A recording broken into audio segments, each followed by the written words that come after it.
pense que le syndicat a été une bonne chose, hein. Ça a mis de l'ordre pour tout, pour la discipline de l'exploitation, pour les salaires, les conditions d'engagement.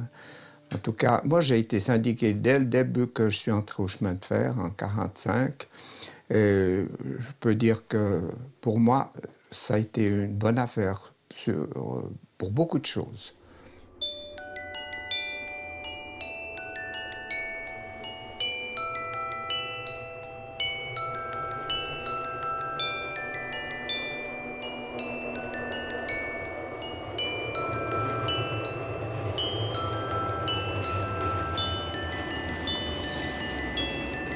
Je dirais que le chemin de fer, ça a été de tout temps une passion. Et j'ai eu la chance de pouvoir faire de cette passion ma profession. Quand j'ai été engagé en 1945 comme commis de gare au Montéchampéry, j'ai eu la chance d'avoir cette place à 7 francs par jour. Heureusement que j'avais 2-3 petits sous ou quelques centaines de francs qui me permettaient justement de nouer les deux bouts, hein. Et puis, il ne fallait pas être trop gourmand, il fallait manger, vivre simplement, hein. Pour se faire reconnaître, il fallait une lutte. Les directeurs étaient souvent plus rétrogrades que les conseils d'administration, pour autant qu'ils aient été vraiment au courant de ce qui se passait. Peu à peu, on était reconnus. Moi, on ne m'aimait pas beaucoup parce que j'avais la répartie un peu dure, hein. Constant Frey m'avait dit, c'est pas tant ce que tu dis qui fait, mais c'est ton petit sourire narquois qui les fait mousser. Depuis tout jeune, j'ai eu cet esprit de lutte. Déjà à l'école, je ne pouvais pas supporter les injustices. Et ça me faisait mal au ventre. Et après, au point de vue social, alors oui, les injustices, j'ai connu. Les jeunes, on était à l'époque aussi bien payés que les anciens qui avaient 30 et 40 ans de service. Parce qu'on avait de la peine à trouver des jeunes. Alors il a fallu, on était d'accord avec la direction, d'augmenter les salaires minima pour qu'on puisse recruter des jeunes. Et puis c'était au détriment des anciens, hein, mais les anciens acceptaient parce que c'était pour le maintien et la vie du chemin de fer, hein. Un jeune qui entre au chemin de fer, il est libre. Ensuite, il fréquente, il se trouve une compagne, il se met en ménage. Alors avec les services réguliers, « Oh, tu travailles de nouveau dimanche, oh, t'es pas là toute la semaine le soir, etc. » Ça crée des situations qu'on peut comprendre.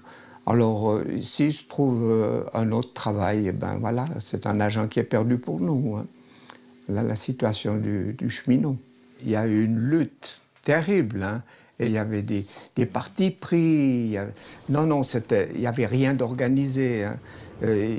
C'était à celui qui pouvait faire le plus joli cœur ou n'importe. Tout était bon pour gratter. Il fallait même écraser les autres, hein. C'était l'horreur. C'était les meilleurs contacts, quoique un peu des fois tendus, avec l'exploitation et la direction de l'époque, hein. Parce qu'ils arrivaient, ils avaient compris qu'on représentait une force, hein. Parce que si vous parlez avec 80% du personnel derrière vous, c'est autre chose que les 10-15% que les Français arrivent péniblement, hein. Ça a toujours été notre force. Enfin, chez nous, dans les compagnies privées, pour l'instant, on a pu garder cette homogénéité des différents services avec les différents chefs de service, hein. Il y a pas, même au BLS, la grande compagnie, au Reticheban, il y a des reconnaissances et du phobique qui n'existent plus, et des liaisons entre les services. Et pour moi, ça a été un plaisir de pouvoir transmettre cette passion du chemin de fer aux jeunes que j'instruisais.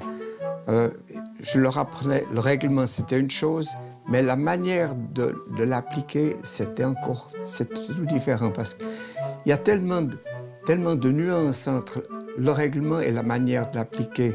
Et moi, j'avais plaisir d'apprendre à ces apprentis les beautés du métier. Parce que c'est un beau métier, on a le contact avec le public, on est au grand air. Il y a des inconvénients, il y a des services irréguliers. Souvent, c'est la vie de famille qui en pâtit, mais on ne peut pas tout avoir. Et il y a aussi la sécurité de l'emploi, ce qui n'est pas la moindre des choses. Non, je peux dire que les 42 ans de chemin de fer que j'ai fait, ça a été superbe. On était une chic équipe et puis on se complétait les uns les autres. C'était plus ouvert. Hein? La camaraderie avait un peu disparu. On était moins soudés qu'on l'était avant parce qu'on était obligé de lutter. Et les jeunes qui venaient là, ils n'avaient pas appris à lutter. Nous, on a dû apprendre à lutter quand on était gamin. Il fallait aider aux parents, porter du bois. Ben, à la campagne, aller traire et tout le phobie.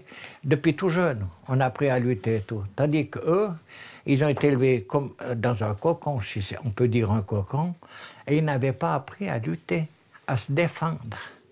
Et on a dû les entraîner petit à petit parce qu'on fait des cours, le syndicat, où on invite les nouveaux, les jeunes, pour les enseigner sur ça, comme nous on avait suivi à l'époque.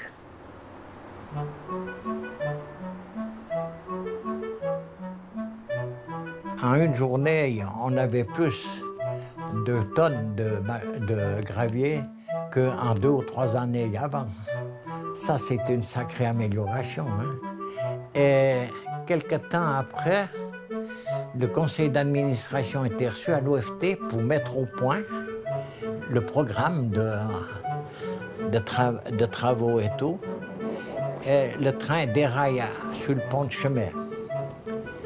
Et là, une des remorques pleine de voyageurs s'est inclinée contre la barrière. La barrière a tenu. Alors moi, j'ai eu une sacrée colère. J'ai téléphoné à l'Office fédéral des transports en disant « Passez-moi le directeur de l'Office fédéral des transports. » Il m'a dit « Mais ça ne va pas comme ça. » Et il m'a dit « Il est en séance. » J'ai dit « Je sais. Alors, passez-moi le président du conseil d'administration. » Alors, ils m'ont passé le sous-directeur de l'OFT, puis je lui ai expliqué. Hein? Oh, ça avait bien branlé les murs, hein, ça. Ça c'est parmi les nombreux souvenirs qui nous restent. Hein. Ça, c'est... Mais nous, on a eu la chance. C'est qu'à l'AOMC, on était une équipe, à la commission du personnel, aussi soudée que mes doigts. Et...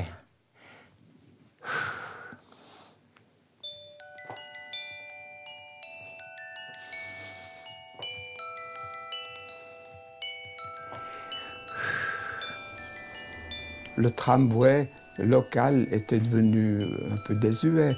Il aurait fallu investir pour améliorer. Alors l'investissement s'est fait pour la route au détriment du chemin de fer. Aujourd'hui, les jeunes cheminots vous voient, messieurs, comme des espèces de héros qui avaient beaucoup lutté, qui avaient fait des choses sans lesquelles les chemins de fer ne seraient plus là ou leurs conditions salariales ou syndicales ne seraient pas les mêmes. Alors, si on devait résumer l'action de Pépone, qu'est-ce que vous aimeriez qu'on en dise? Au point de vue syndical, enfin tout, je regrette rien. On m'a offert à maintes reprises des magnifiques places avec des salaires de 5 à 6 fois ou à 10 fois ce que je gagnais à l'AOMC. Je trouve qu'on doit continuer à lutter. Je n'ai pas déposé les armes dans la mesure de mes moyens qui sont faibles. Mais heureusement, j'ai une bonne tête et une bonne mémoire. Et puis la langue, la même chose. Hein. J'étais réputé dans nos assemblées pour secouer le cocotier. Hein. Mais je trouve, on a de la chance, lui et moi, qu'à notre âge, on ait la mémoire, qu'on soit... Moi, je suis atteint par la maladie, lui, il a eu d'autres choses et tout, des pépins, mais qu'on peut encore vivre, qu'on peut encore disposer. Hein? Mais on ne doit pas baisser pavillon. J'ai dit jamais on doit baisser pavillon, on doit toujours lutter.